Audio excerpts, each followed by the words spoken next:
Hi guys, how are you? It's Kendall. Wanted to jump on here today and say hello to everybody and just have a chat about what food and some tips and things that I've learned about what we've been eating on our carnivore journey. We're coming up to 8 months carnivore now, and I think you learn more as you go along with what works for you, what doesn't work for you, where to buy things, where to save money, all that sort of stuff. So we've been having a chat about what we've been spending on our meat. Obviously everything's going up, and everyone's looking at ways to save money, but also you've got to eat for your own body and what works best for you. So what may work best for someone else may not work for me if I've had an autoimmune disease or some other sort of issue with my health. I might have to be more clean with what I'm eating again than some other people, if that makes sense. So I love making burger patties, or I love having burger patties. I think they're easy, they're quick, and they're convenient, especially in a morning meal for me. It's usually my first meal of the day, which is usually about 10:30, 11 o'clock. Sometimes I may have to have them earlier if I'm running around, but I usually have my first meal around sort of mid-morning.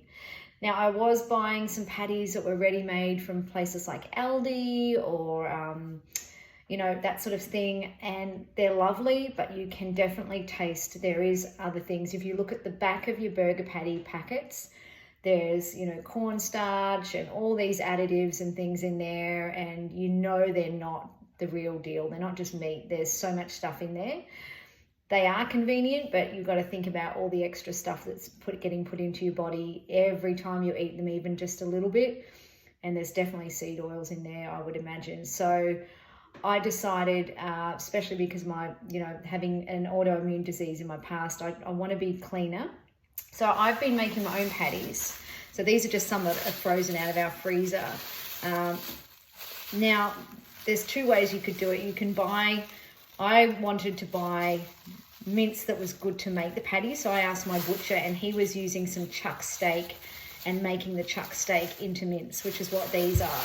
And I've literally, we buy like 8 kilos of mince, and then we pop them in and we put some parchment paper in between each one.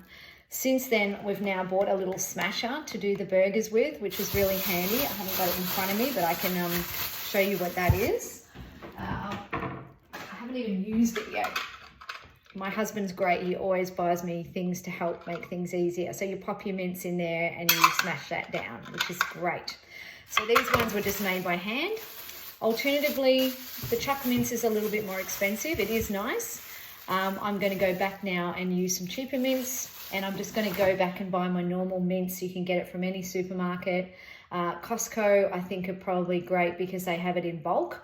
So I generally would go to Costco and get the big ones, which are usually 3 or 4 kilos. You can get a couple of those. So there's two ways of, making everything: a little bit more fancier, special way, or you can go a little bit cheaper and buy your mince meat in bulk. Now, I'm not sure what the breakdown of fat to protein is in that meat. In Australia here, it's generally sort of either really lean or just regular, and I'm not sure what the Costco one is. I'd say to be in between. So that's the beef patties, which I live on. I love beef patties, and eggs is the other one. Just cannot go. We go through so many eggs. I mean, I'm eating at least 4 to 6 a day. So eggs are really quick and easy. You can do quick. We often just fry them in butter with some grass-fed butter, which is lovely. You can scramble them. You can make a sauce. I'd like to try raw egg yolk and dip steak into, which I saw one of the other carnivore ladies doing, from Steak and Butter Gal doing that. So that's patties. Now, these are also a great little tip. My husband's very clever. We use these little sort of fridge trays, which I think he just bought online. And then he puts some inserts in there, that little wire insert, so that the meat can sit in the fridge and just rest and get to nice sort of defrost in your fridge really easily. So one of the things we eat a lot is steak. So we do go to our butcher, and we have a good relationship with our butcher. I highly advise finding a really good butcher. And these are porterhouse steaks. So we often buy the whole rack from him. He cuts it for us how we like it, leaves the fat on, and they're about that thick. Obviously you can get them however you want. Generally you'll get a better deal by going to your butcher and asking him to do that, or her to do that for you, because you're buying in bulk. And then you can look at all the different cuts of meat. He will actually hang our meat for us out the back so it ages as well. So you can get all those things that you're not going to get at your grocer. But it just depends on what you want to spend, what you like to eat. But generally, I think you'll find you'll get a really good deal. Every now and then we let ourselves have a really special cut of meat. We don't go out that much. So these were something we got today, which we'll only have very rarely. These have been aged for a little while. These are T-bone, Black Angus T-bone steaks. So this big one we're going to probably share for dinner. We may need some more food with that one, but we'll see. So that's something we do every now and then. Once again, have a great relationship with your butcher. But it all comes down to money at the end of the day, and sometimes things are going to need to be cheaper, so you can go the cheap route. The other thing we rely on a lot for really good quick snacks are sardines, little tin sardines. I think these ones were from Aldi. Great quick meal if you're in a hurry or you do need a little snack in the afternoon, which we very rarely snack, but every now and then. I prefer to probably have them thrown in with an omelette or something. I don't love eating the sardines plain, but sometimes I do. But I'd prefer to sort of crunch them up and put them in a pan with some tallow or something, throw them in with eggs. Great little snack. Now, cooking, what we're cooking in, we save so much of our sort of bacon fat and meat drippings. We've got jars and jars and jars of stuff. So this is a really cheap way because it's free. Whenever you're cooking your bacon or your meat, you just pour in the leftovers of all the fat and oil into a container and keep it. It's fantastic. I have also bought some beef tallow, and I've even got some ghee I haven't used yet. Every now and then I like to try this and use this. It's a little bit of a different taste. And the other really good one, which I haven't got out, is butter. I have been buying, trying to find you the new one. Just got these from Costco the other day. Grass-fed butter, salted. These came in a little box. I think there's 4 in a box. So this is nice too, especially if you want to make up some little butter bites or anything. These are great.